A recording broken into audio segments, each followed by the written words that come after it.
Kicking off the list at number 10, Corblu. It's the 1930s, you're looking for a way to get rid of those upper lip hairs. Well, Corblu promises to have your back. They actually promise to have your armpits as well. Yeah, armpit hair and upper lip hair, gone for good, you say? Wow, that sounds absolutely lovely. Just don't read the fine print, don't flip it and zoom in. Don't zoom in. This cream was applied to the upper lip, but side effects caused hair loss all over your body. And sometimes users would suffer from paralysis. It was on the market for $10, which back in the 1930s, that's a lot. Like for hair removal cream, that's a lot. Those are like Beats headphones? What is this? The Journal of the American Medical Association called this product out as viciously dangerous. Rightfully so, and those who suffered from those harsh side effects collectively sued the company into bankruptcy come 1932. The silent killer here in the cream was thallium, commonly used as rat poison. That ought to do it. Number 9, ancient birth control. Although birth control today is easier than in ancient times, it's still a chore. It's routine, it's something you have to keep track of daily, and things go wrong if you don't and lose track. There's a plethora of side effects. You have to take fake ones just so your body, your hormones are all over the place. You can get cancer from these, you can get blood clots potentially. There's very little research on long-term effects for birth control pills. And also, I'm speaking not from experience. There's no birth control pill for guys. This is wildly unfair.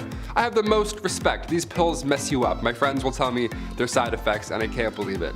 You're all troopers. Ancient Egyptians, their method of ancient birth control was by mixing acacia fruit with honey and ground dates. This paste would then be used directly, and believe it or not, it was rather effective. Acacia gum ferments and then turns into lactic acid, which can prevent pregnancy. Not all of these ancient methods worked like this. There's another that's really bizarre, and I'll save that for the end. It's absolutely insane. I can't believe it. We'll ease our way there, you know, we'll start nice. Number 8, Lash Lure. Turning the calendars back to 1933, the year FM radios and drive-in movie theaters were introduced, and as well as the horrifying and deadly mascara, Lash Lure. This 1930s cosmetic contained a chemical, p-phenylethylamine. That's how you know it's bad, when you can't even pronounce the thing. This mascara left blisters all over your face, your eyelids, the whole thing. It was really bad. There was eventually a death in 1933. One woman sadly developed an infection, a bacterial infection, and then passed away. It was so bad that later that year, her before and after photos were used in an FDA display titled The Chamber of Horrors. It was a horrible incident, but a good way to get the attention from higher-ups, so something like this never happens again. Lash Lure was then the first product in history that was removed from stores entirely, so it worked. We're in the middle of something kind of similar now, I think. Cigarette packages have those horrible side effects to smoking right there on the packaging. The girl with the face. Could we see the day smoking is outlawed? I don't know, I feel like we're close. It's caused quite a few more deaths than Lash Lure, that's all I'm saying. Number 7, bad toothpaste. Doramad toothpaste was advertised in the 1920s. The ad shows a blonde lady with a lovely smile. Some would even say glowing. Right below reads Doramad radioactive toothpaste. Radioactive toothpaste. That sounds bad. I've played enough Fallout to know that radioactive toothpaste probably isn't a great product, especially to put in and around your mouth. It even loudly advertises its radioactive ingredients. Can you imagine this? Increase the defense of teeth and gums. The cells are loaded with new life energy. Good gums don't bleed, they actually glow. That last one I made up, but you can't tell, right? How insane is this? This secret ingredient to shinier smiles and brighter futures was thorium. The god of thunder does not brush with thorium. He uses it to polish his hammer. Yeah, it's very toxic. Number 6, Gads Cream. Once advertised as a magic beautifier, doesn't that sound like a neat time? Gads Oriental Cream hit the market back in 1936. This cream was supposed to freshen up your skin, make you look lighter, younger, whatever Paul Rudd's doing, whatever his secret is, we're still trying to figure that one out. That sort of thing. But instead, this skin cream had one user ending up in a book that's very Chamber of Horrors style. This magic ingredient that was meant to magically make you beautiful had some magic mercury in it. Not something you want on your face, yeah, at all. The results were haunting. This woman had soon developed black gums, her teeth loosened, and dark rings appeared around her eyes and even her neck. Mercury poisoning is not fun. Number 5, medical shows. Today, medical shows, they're fascinating. Dr. Pimple Popper, I'll watch that all day while I eat. I don't even care, I'm disgusting like that. Dude's getting mashed potatoes squeezed out of their back, so I'm like, let's go, I love it. I'm slapping that thumbs up, it's my shit. Back in the Wild West, the 1860s, the 1890s, they had what's called medicinal showmen. These are, what an absolute joke, what a con. These guys would go town to town selling elixirs and tonics, everything one needs to live a happy and comfortable Western life, but they were full of lies. None of this shit is true. These professional medicinal showmen would have pawns run ahead and plant themselves in the audience before these random demonstrations of amazing medical elixirs, right? These shows, bunch of bullshit. They would call up random audience members, that guy that ran ahead, and then use one of these elixirs and magically treat their ailment on the spot in front of the public, right? Almost as if it was a magic show. One of the most successful of these elixirs was the elixir made from John Healy and Charles Bigelow. It was a mixture of herbs, roots, and animal fat, said to treat any and all illness, but in reality, it was just an extremely strong laxative. So, yeah, if you're gonna take it, make sure you're close to home. Yuck. Number 4. Bad bartenders. When we think of old saloons, old West saloons with the swinging doors and stuff, a few catchphrases and a cowboy with some whiskey, all that good stuff, the bartender back then would pour a drink, the cowboy would take the bottle instead. So illegal. Sir, that's theft. Please put that back. Back in the wild Western days, grabbing a drink at the bar wasn't like that at all. It wasn't like anything you see in the movies. It sucked. Bartenders, they had no regulations to follow behind that dirty bar. But not only was it very high proof, but some bevies like tarantula juice would just poison you. It was literal poison. If its name didn't tip you off, it was literally made with poisonous ingredients, because that's how cowboys did it back then. But they're hairs. I don't know. Tarantula juice was made from strychnine. If you drink it, you're gonna feel like there's tarantulas crawling all over your skin.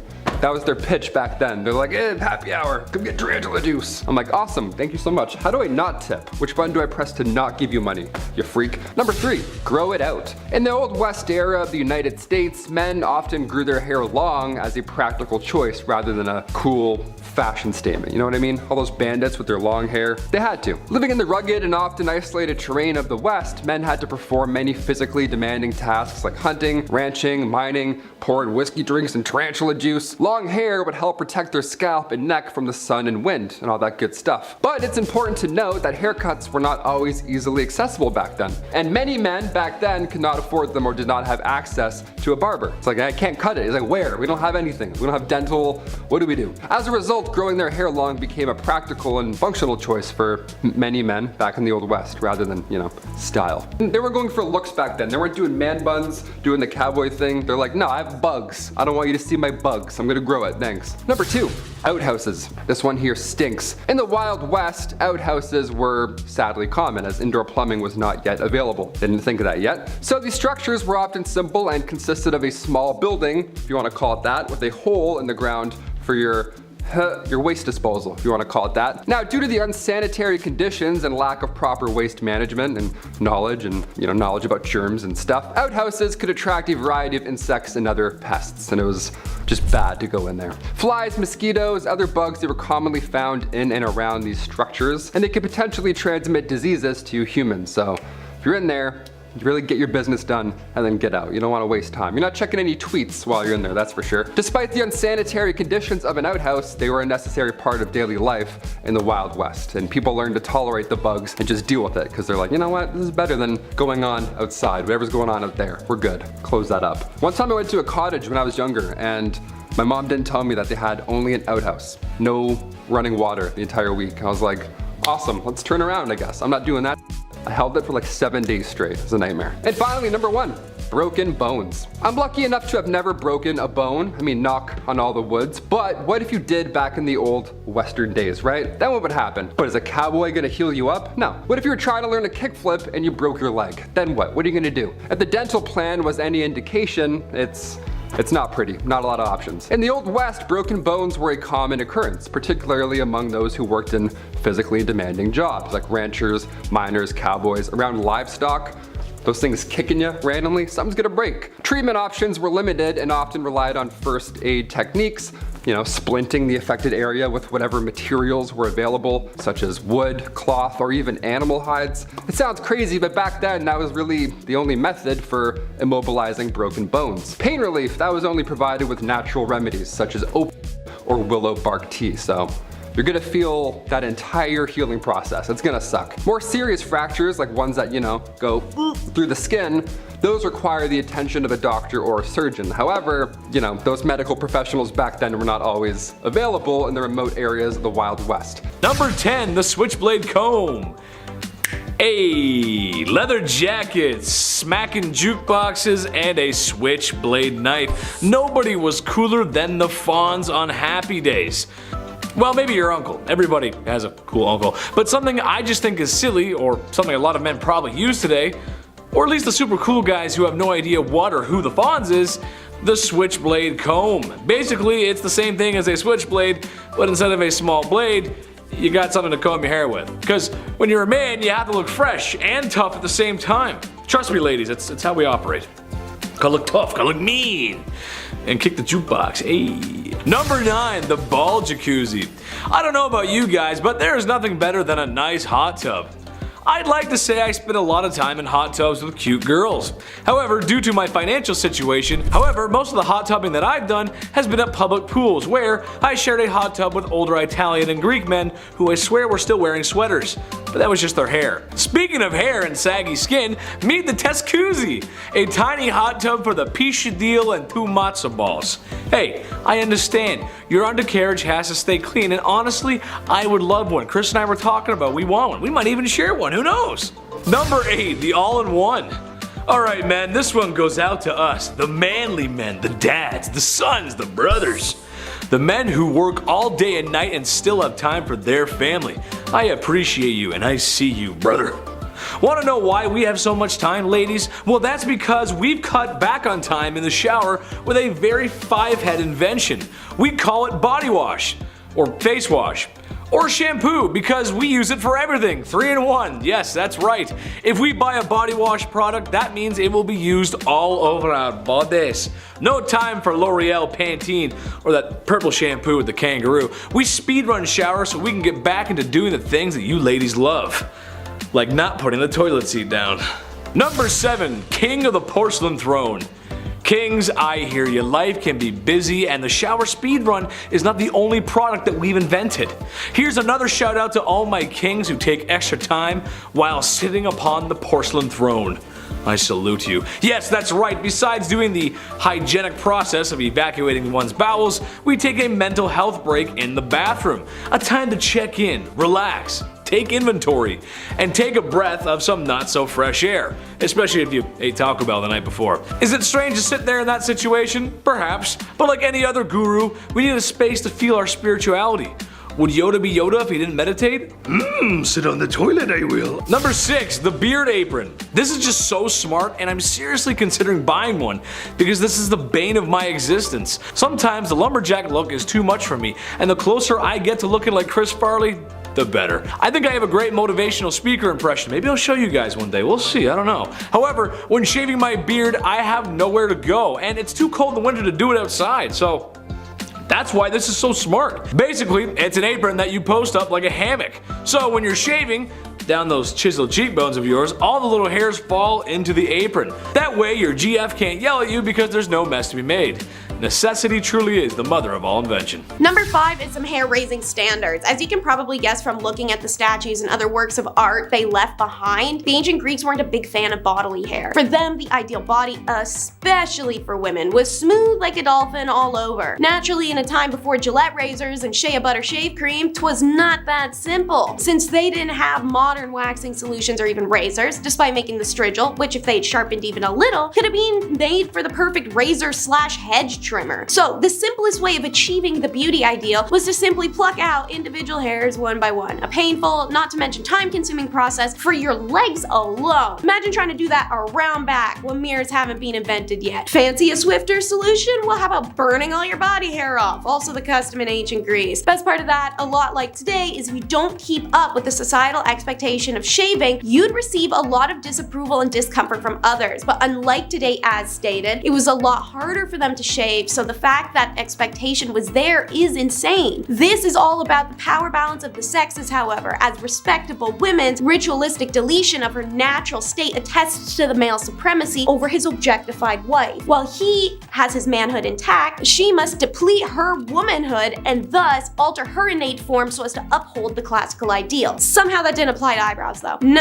Those had to be like full Frida Kahlo experience. The Greeks wanted their ladies' eyebrows to look like a push broom on their damn forehead. In case you ain't picking up what I'm putting down, unibrows were all the rage. Even if you couldn't get to grow one, you could always draw some in. Number 4 is the bush, a favorite of the 70s and of ancient times. Historically, ancient Greek men have had an absolutely fascinating relationship with their down there hair and how they cultivate it. The styles of trimming and manscaping changing for centuries in the overtures of cultural change. In the classic period, the trimming and even shaping, yes, shapes like a heart or a sparkle or a loaf of bread, I don't know, I'm just spitballing, were done on a men's down there. Naturally, this was easiest and most elaborately done by aristocrats, while the poor and common men did more basic triangles or squares or whatever you can do, I don't know. Anyways, by modifying his natural state down there, a man can remove himself from the realm of ordinary man. I mean, think about it. Natural down there growth equalizes every man post-pee, but the aristocrat elevates himself with this shaven distinction, idealizing its subject as a man more sophisticated than one who possesses unruly and uncontrollable tough. However, during the Tyrannicides revolt, Greek artisans started repping the au naturel in challenge to this. In general, the artistic representation of pubic hair became more naturalistic, abandoning the archaic array of wildly shaven flourishes for simpler and subtler trim jobs. The Greek state began to show that it valued the average citizen with both its institution of democracy and, by extension, its more naturalized rendering of down there hair. The increasingly liberated down there hair on the mid-5th century masculine sculptures exemplifies this development. The ancient Greeks continued to fluctuate through down there hairstyles afterwards, and their paper trail, or perhaps hair trail, isn't subtle either. Sculptors throughout centuries mark these changes, as does scholarly works such as Asterophanes' Listatria. Number 3 is teeth cleaners. Gotta get your chomper squeaky clean somehow, and back in ancient Greece, you had a few options. First off, powders would be made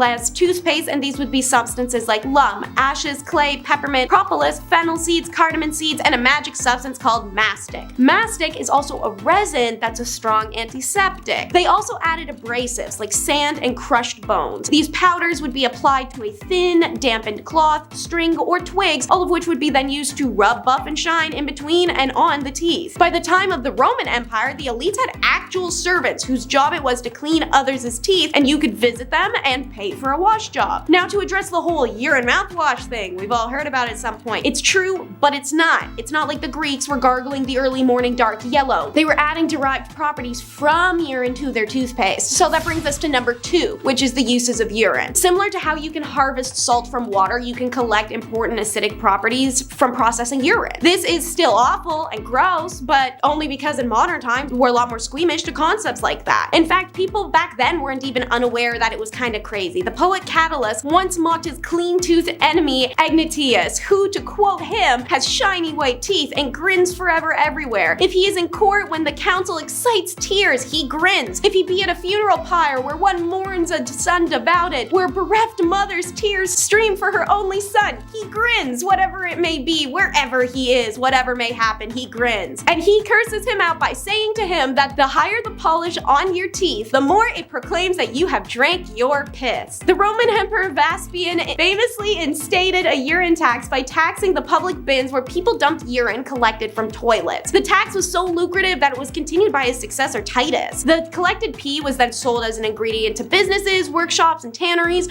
which subsequently were taxed for it. These businesses used it for tanning leather, producing soaps, refining tooth products, making medicine, making elixirs, and more. Ammonia, urine's key ingredients, was used by launderers to get stains out of clothes, and even farmers used it as fertilizer to grow the perfectly acidic fruits. Number 1 is Aunt Flo. It's been determined that there's a good possibility that women back then had fewer periods and lighter bleeding in ancient Greece than we do now in modern times, just because of diet, climate, and biological changes over history. But weirdly, the expectation was that they would actually bleed very heavily and regularly, and if they didn't, then remedies needed to be used to bring out the blood. Aristotle mentions menstruation being like the flow of blood from a sacrificial animal that must be maintained. As for stopping the flow once it started, the ancient Greeks took after the Egyptians, using a small wooden splint as the tampon base, then wrapping wools and linens around it before cramming it on in. Reusable pads are also made of layering cottons and wools that can be easily separated and washed later. Just remember not to wear any white in the hot Mediterranean sun while you're quite literally on the rag.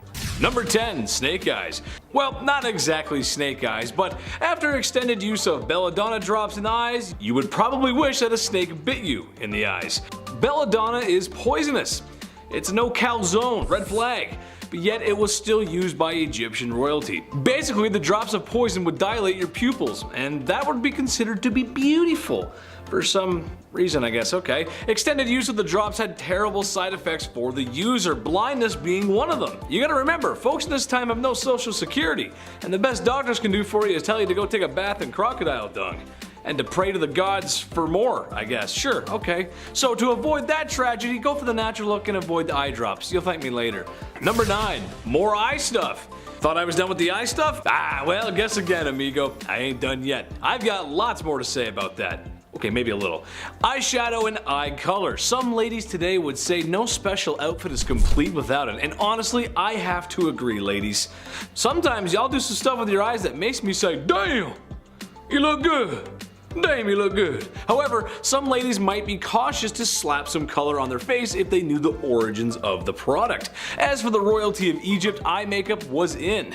Seemed to be a trend. However, they weren't so cautious of where their makeup got its origins. Egyptian eye glitter had 2 key ingredients: applicable powder and bugs. Yeah. You know the super colorful ones that are like really big and you wouldn't want to be around? Yeah, those. Beetles, scarabs, and pretty much anything you could find. They would then crush them into a heavenly pulp and smear it all over their royal faces. I have issues with spiders and wasps as it is. I have no interest in wearing them whatsoever. I actually hate wasps. That's just, even just crushing up a bunch of, and just, oh, this is good. Oh, I love this. This is the best. Yeah, no, don't do that. Number 8, sweet traps. When you're royalty of one of the most successful empires and civilizations in human history, it means you ain't gonna lift a finger.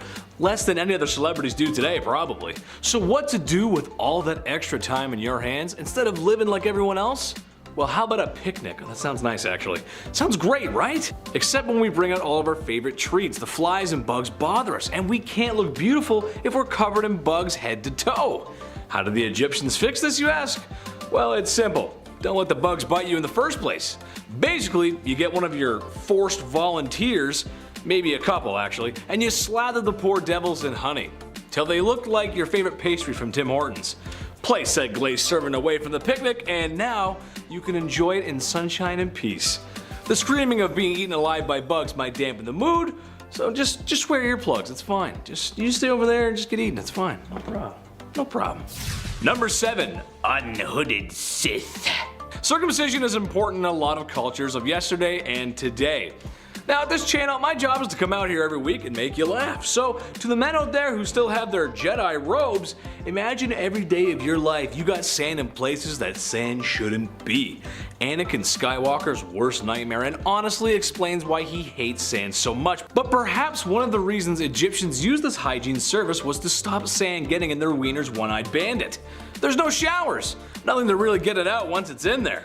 That's no good. I guess you could take a dip in the Nile River, but there's too many crocodiles in there, and who has the time to jump in the Nile River when they're busy being forced to build large structures that will stand the test of time? So you better line up, fellas, or be cursed to feel like Anakin Skywalker for the rest of your life. The prequel one too, not the cool animated one, the one that whines a lot. That one. You don't want to be that one. Number 6, nice dentist. Turns out not all Egyptian dentistry is completely awful. It turns out they may have come up with the first toothbrush. Other civilizations had examples of one too, so it's hard to tell exactly, but the Egyptians had one. But one thing they did have over everyone else were Tic Tacs, or breath mints actually. Honestly, this makes a lot of sense. Imagine it was Valentine's Day, you just walked past a large pyramid. There's sand in places on your body where sand just shouldn't be. When you notice the smell of your breath, and it's something awful. But not to worry, because you purchased breath mints from the market. Yes, that's right. Now smooching with your Egyptian sweetheart can go on without a hitch. The mints were made from nice smelling herbs and mints, sometimes roasted over a fire to form little candies. An ancient Egyptian solution to an ancient Egyptian problem. Kinda like that one actually, kinda nice. Could put a mint in, it's kinda nice. Number 5, Cess Pools. Ooh, gross transition. If you're gonna make a massive castle, you need to know where to build certain rooms. Like say over a cesspool for an example, that might be important. Just plug your nose. Cesspools were often placed under floors, which makes sense because you poop and then gravity and everything goes down. But you need to make sure that those floors are supportive enough. Because in 1183, the Emperor of the Holy Roman Empire had a dinner in the palace of Erfurt, but the floor in the main hall broke open, resulting in a bunch of dinner guests falling through the floor, with a few of them even drowning in that cesspool. What a horrible way to go. Then again, in 1326 England, Richard the Raker had just sat down for dinner, guy hasn't even started his meal yet, and then again, the floor broke and he fell through and drowned. I'd say chamber pots were safer, definitely, but when it comes to waste, honestly, just out of sight, out of mind. Just get that away from me. Literally, pun intended. Number 4, towels. I'm pretty picky when it comes to towels. I always have to have way too many just ready to go at all times. You know, in case I want a bath, in case I want to have 2 baths in a row, you never know. Today we have nicer towels at hotels than anything, honestly. We all know somebody with a Bahia Principe resort towel in their closet, and you're like, really? Really, you thief? Okay, I'm telling. Around the 1800s, flour sack towels were the best you'd get. Now, around this time, suppliers were packaging flour and other foods in these cotton sacks. This saved big time on barrels, and eventually they were cut into tea towels. Now, come the Great Depression, resources were of course limited, so these flour sacks were used now for multiple reasons. Clothing, toys, quilts, pillowcases, diapers, and of course, towels. Wouldn't feel too good on your back, not at all. Number 3, same clothes, new day. King James, and no, I don't mean LeBron, I mean King James VI of Scotland this time around. We'll talk about him another time. He had a pretty sweet idea when it came to changing clothes. You don't. Simple as that. What a dream, right? The amount of times I change my shirt every day for literally no reason, it's such a waste of time. It's like black, gray, black. Yeah, that's it. It's a waste of time. King James would wear the same clothes for months at a time, even wearing the same hat for 24 hours straight. He was devoted to the hat game. He just slept like, didn't move a muscle. He went as far as not bathing either because he thought that it was bad for his health. Yeah, things were thought differently back then, as you may have known by now on this channel. James became king when he was just 13 months old, and he succeeded Mary Queen of Scots. In 1603, he took over as ruler for both England, Scotland, and Ireland for 22 years. And he looked the same every day. Gotta love it. Who's committed? Number 2, unwanted hair. Pubic hair is a biological mystery, and yes, even after we hit puberty, we still can't figure it out. What are you? What's going on? So far, we believe this is part of our evolutionary history, and it comes from a time where we needed fur all over our bodies, right? Like animals. We evolved to protect ourselves against the cold, and just in general to keep that area, safe. I don't know why I did that sound, but it's safe. So why is it that ancient Greek statues of women are completely hairless? Well, this was a time where if a woman's area was hair-free, for some reason the Greeks symbolized it as being pure. Okay.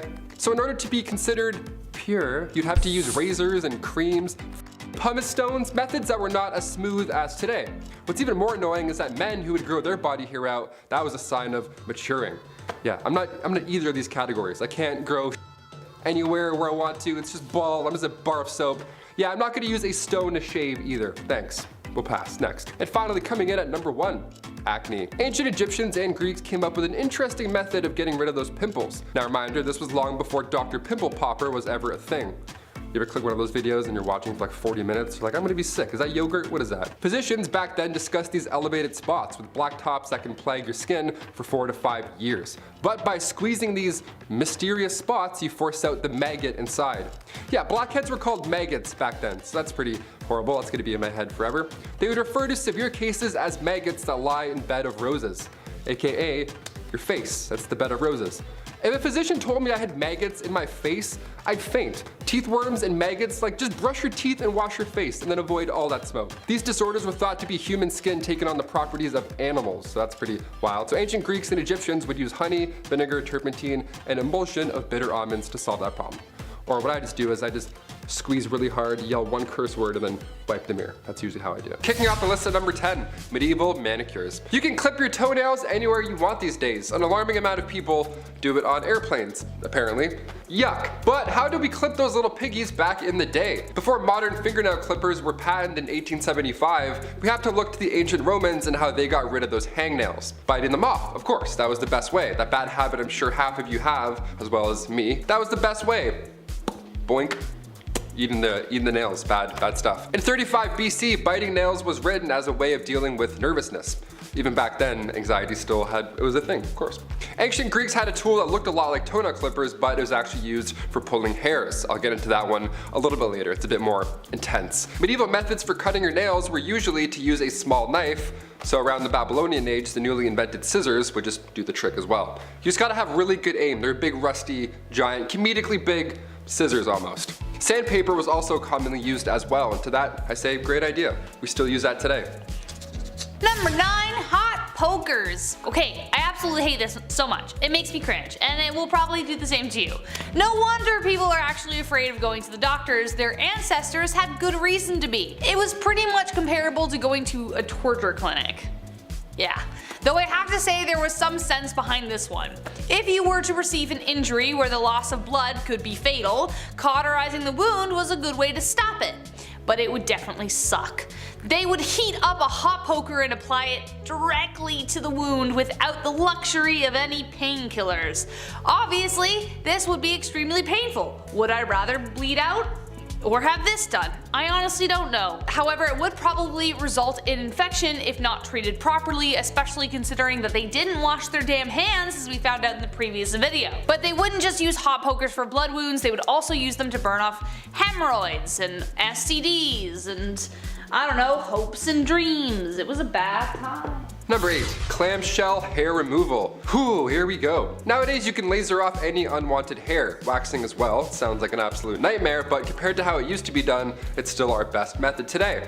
Looking back to around 100,000 years ago, long before Gillette had their 9-blade razors with cooling gels and all that good shit, we had to use seashells. Literal seashells. And when I say seashells, I don't mean they would glide across the skin and, you know, Sweeney Todd themselves. No, they would use 2 shells and then put them together as tweezers and pluck the hairs out one by one.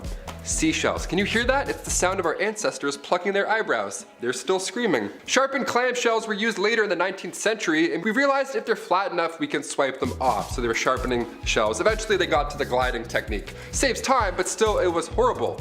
And if that sounds bad, 30,000 years ago, we used flint blades to shave. Yeah, just remember, when you nick yourself, it can always be better. Number 7, mouse skins. It honestly seems like we really can't get our eyebrows right. In the early 2000s, they were plucked within an inch of their life. Today we have brow pencils, waxing, soap brows, which I really don't understand. Back in Elizabethan times, they were plucked entirely off of the face to make foreheads look bigger. And now there's this trend. Eventually, bountiful eyebrows came back into fashion, and for those women who weren't blessed with such brows, resorted to mouse traps. That's right, in order to get that luscious furry frame above their eyes, they would catch mice, skin them, and apply them to their eyes. Yay! In the 17th and 18th century, more specifically, women of nobility were known for shaving off their eyebrows entirely and stick on the mouse skin. It was better if the mice had really dark fur because the popular look of the time was pale skin and black eyebrows. Gee, I wonder where Snow White came from. But even more hilariously, they would place their brows higher than normal so they walked around looking surprised all the time. Imagine one of them receiving the worst news possible while simultaneously looking like they just won the lottery. Also, the glue wasn't very good, so they would fall off at leisure. Your mom died. Oh no, like what the heck? Number 6, horsehair dental floss. Yeehaw! Okay, despite how annoying dentists can be sometimes, flossing is vital when it comes to mouth cleanliness. But using horses' hairs to do so, that just sounds counterproductive, no? Early human remains were studied and it showed these grooves in between their teeth. So they would sharpen these little sticks on both sides or use horsehair to get those hard to reach places. Even back then, way in ancient times. If it wasn't horsehair, it was thin, long twigs. Honestly, I'd rather use the twigs. At least that has like a scent of some sort. I don't know, like mint, minto green, something like that. Horse back? No. It really wasn't until 1815 until a New Orleans dentist named Levi Spear started to use silk thread to floss in between the teeth instead of hair. Thank you, Levi. As fun as horsehair flossing sounds, I'm gonna stick to the spearmint. Spearmint. Levi Spear. Wait a minute. Number 5, the human fly trap. This is honestly so 5-head. A brilliant play. Might be one of the best moves I've ever seen. Have you ever been to a picnic with a nice sandwich, some fresh crisp potato chips, and an ice cold lemonade as you sit on a warm blanket, enjoying the view just over yonder? when all of a sudden you were attacked by a swarm of bugs that just ruined the vibes. And now you don't even want the sandwich. Who made this lemonade? It's so bitter. I don't even like chips. The pharaohs of ancient Egypt felt the same way, except they had a great way to deal with it. Simply take a few of my servants and slather them in honey. Place them away from our royal picnic and bada bing bada boom, you got no more flies bothering you or your sandwich. This honestly sounds completely cruel, and at a time when hygiene in general wasn't great, how did they get all that honey off? Sure, a dip in the Nile will get rid of most of it, but you'd probably just glaze yourself for a crocodile's lunch. Honey would get stuck in places where the sun don't shine.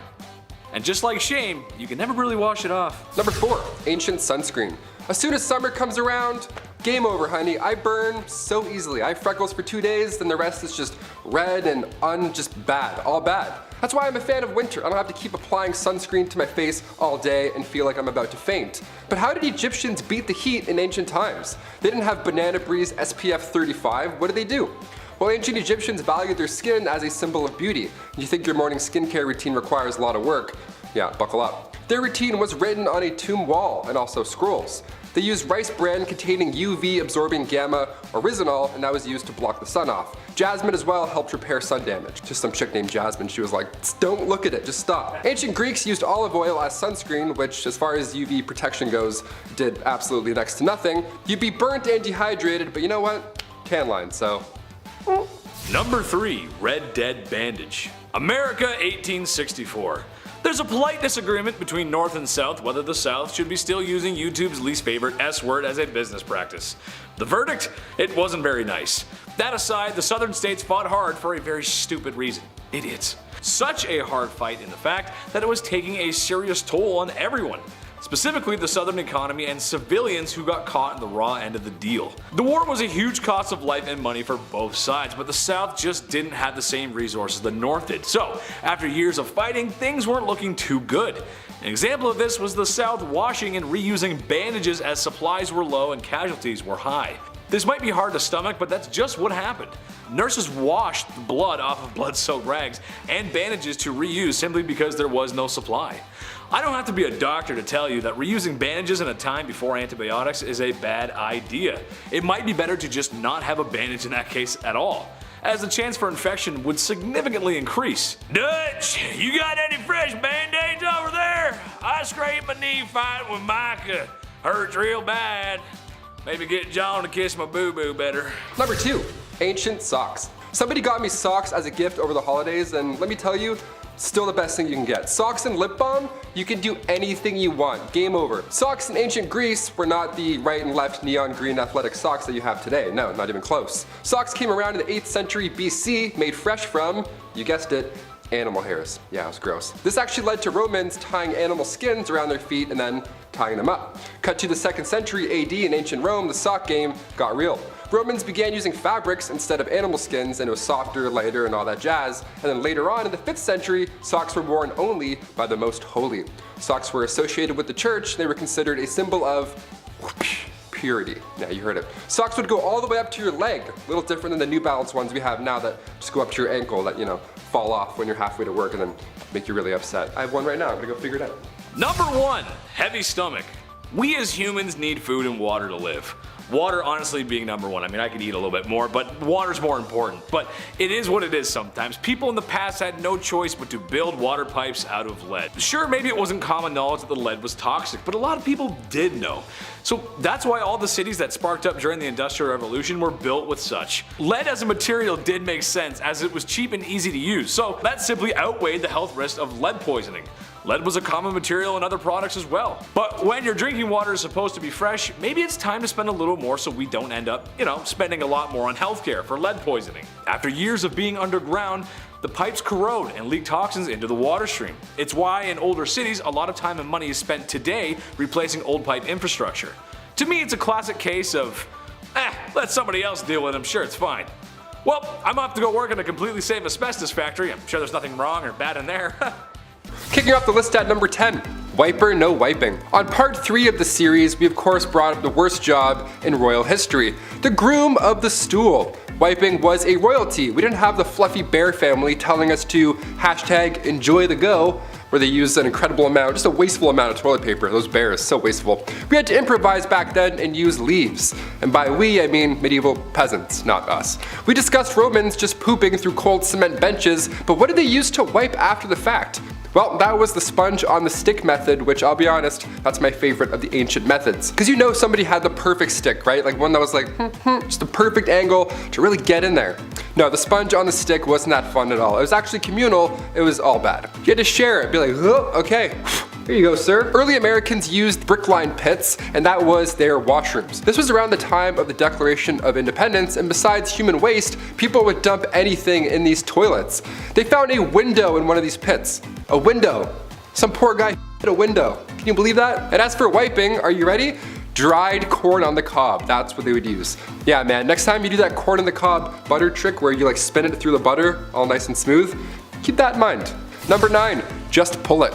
We've talked about brushing your teeth with urine, we've talked about using horsehair for dental floss, but can it get even more bizarre when it comes to oral cleanliness? Yes. We still do this method today. If a tooth is beyond repair or it's causing an infection in your jaw, yeah, just pull that sucker out. See ya. Sometimes it's the only option. Sometimes. Back in the day though, this was the best and only method. Sore tooth, maybe a cavity, something's not feeling right, maybe your gums are just hurting, maybe you bit down on a bone, no problem. Pull it. No matter what the case is, just yank it out. Dentists weren't a thing in the Middle Ages. Dr. Downer didn't politely remind you to floss more, you know what I'm saying? But they did have a barber. The fastest dentist in the game. Barbers were responsible for obviously cutting hair, but they too would pull teeth and they would bloodlet. This guy must have been in the weeds every single day. He was so busy. Yeah, just a little off the top, maybe a little bit of blood at this, a couple of molars too, classic 3-in-1 appointment, you're good, debit. If you walked into the barber shop and you were bald, he already knew what was up. He was like, all right, I'm gonna start warming up the arm here. And if you think that's weird, well, let's go a little bit more recent for this one. Number 8, doormat toothpaste. We've mentioned some horrible lipsticks and face powders, so we need to mention this disaster of a brand. Moving past the days where your barber pulls out the problem in the 1940s, we had toothpaste. Yes, we had it. This is good. In fact, we had the most powerful toothpaste ever to this day. It was called Doormat. Okay, yeah, so back in the 40s, people were brushing with radiation. Even on the actual tube, it says, radioactive ingredients increase the defense of teeth and gums. Okay. These cells are loaded with new life energy. The bacteria is hindered in their destroying effect, leaving behind a pleasant, mild, refreshing taste. Ah, yummy. Its radioactivity was low in comparison, but the fact that this existed once, not too long ago, is just wild to me. Good gums don't bleed, they actually glow. What would their slogan be today? Doormat, accelerate your breath. Number 7. Shards and Shards. Oh, you thought we were done with the bum history. Think again. This is a part 4, and honestly, I could do 4 more parts on wiping alone. It's a pretty big deal, it's nuts. We don't realize how lucky we are. During the pandemic, for example, one of the first things people stocked up on was toilet paper. It's worrisome to not have 6 rolls on standby. You start getting anxious, right? You're like, oh, but what if I eat some lobster? I don't know. Whatever makes your tummy upset. Now you know a little bit more about me. But nobody did it like the ancient Greeks, and I mean nobody. Survey says ancient Greeks would wipe using broken pieces of ceramic. Oh my god. They would even sometimes write the names of their enemies on this piece of shard and then wipe. Isn't that wild? It's like, I'll show you by wiping with ceramic with your name on it. Gotcha. Yes, this obviously led to major health problems, and according to the British medical journals, 3 pieces was often enough. 3 is still a good number today. That's a comfortable fold, but ceramic, no, there's no way. No way. It was the better alternative, believe it or not. The other was actually sharp seashells. Number 6, deodorant. Before the Old Spice guy was even born, what did people do to smell good? What? Deodorant was first introduced to the public back in the late 1800s. It was called Mum. It was a cream that used zinc oxide and it was stored in metal cold containers. Nothing like Speed Stick at all, not even close to being discreet. You can't put this stuff on the bus. They're gonna be, what's that guy doing with that jar of goop? Ancient Egyptians used ostrich eggs when it came to ancient deodorant. They made perfumes and were amongst the first to try any type of deodorant. So, thank you. Thank you. Hence the ostrich egg factor. Mixing a little fat, tamarisk, tortoise shells, nuts, and then bam, you're ready for the day. Another method was a little more yummy than ostrich eggs and nuts. Egyptians would also use porridge balls. Flavored porridge rolled up and then safely secured in your little apple pitter fritters right there. Just don't wave at anybody or else you'll, there you go.